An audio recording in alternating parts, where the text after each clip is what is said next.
Hey Life 212, my name is John Goldstone, and 3.5 years ago I was a sophomore sitting right where you guys are. I wanted to take a few moments and make this video for you guys to talk about some of the strategies I used as well as some of the struggles I faced going through Life 212 as well as just college in general, so I hope you enjoy. I wanted to start this video off by giving you guys a short overview of my academic history from high school to where I am today. Back in high school, I was not academically motivated. I ended up graduating with a 2.8 GPA and was waitlisted to get into CSU. I ended up doing okay on my ACT and they did eventually let me in. I knew in high school that the only classes I liked were science, so I decided I would go in my freshman year as a chemistry major. I had a whole new outlook on school and college than I did in high school, and I'm really not sure if that's because I saw my tuition bill on RamWeb or I just wanted to do well in school. I quickly learned, however, that chemistry in high school and chemistry in college, they might as well be two different subjects.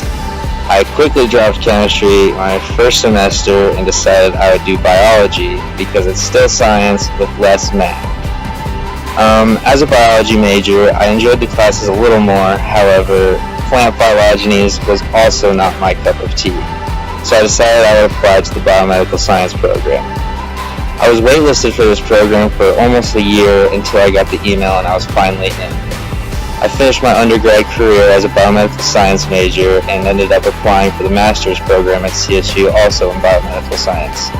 I was accepted and just this last summer completed my master's degree in biomedical science and am now applying to medical school. So of course, when you just hear the overview like that, everything sounds so smooth as if college just breezed on by and everything worked out well. But in reality, it's far from that, and I remember very well transitioning from high school with zero study habits and just trying to figure out a way to cope with all the information being tossed at me. I specifically remember trying to mimic the fellow students around me and their study habits. A lot of them would be reading books in the library, and I tried to do that, but found myself just rereading the same line 10 times in a row and walking away from a study session having learned just about nothing. So over my freshman year, I kind of started learning a little bit about what works for me and what doesn't. I found that videos such as YouTube videos, Khan Academy videos, as well as diagrams on things like Google Images worked very well for me as a visual learner to be able to process all this information.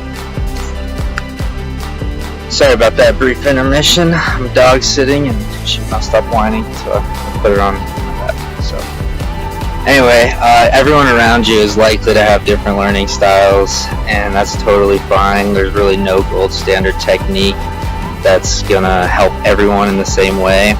Once I kind of understood that, I felt a lot more comfortable and less anxious that I wasn't following the classic method of studying out of a textbook in the library.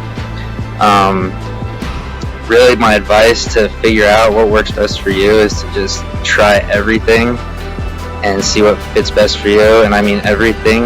I remember my roommate sophomore year, who's now in vet school at CSU, he would go to Subway every Tuesday and Thursday at 6 a.m. and get one of those really gross looking Subway breakfast sandwiches and study there for an hour and a half, and stay there for an hour and a half before his class, and it worked for him. My technique has always been to just go to my basement at the house where it's very quiet, and I'm a night studier, so I'll stay there till as late as I need, and it's been my trick. But try whatever and see what works best for you, because as soon as you become a quick and effective learner, it makes college a lot easier and a lot less stressful. Another piece of advice that I wish I could give myself if I was sitting in your shoes is that even if you don't know what you want to do with your life career-wise and you're just doing school right now to get through it, try your best no matter what and do everything you can to be successful in your classes, because it will pay off in the long run and it will show that you're a committed and hard worker. So I'm going to wrap this video up. Alright, the final piece of advice I'd like to leave you guys with is, first, find a hobby that you genuinely like and take time each week or bi-weekly and get away and enjoy yourself away from the stress with that hobby. Every Sunday is off limits to everything except me, my fly fishing rod, and the Poudre Canyon, where I'll spend all day and just reset my gears and relax. I think it's very important with the hard, strenuous workload of school. My second piece of advice is to remember that college is always hyped up to be the best 4 years of your life. That's not always the case. You're going to face a lot of really tough times. You're going to wonder if you're going to make it. Just remember, things will change, but it takes baby steps. Things won't change overnight. You got to just keep working hard, keep your head up, and the payoff will be worth it. So enjoy this academic school year. I know you'll like Life 212, and go Rams.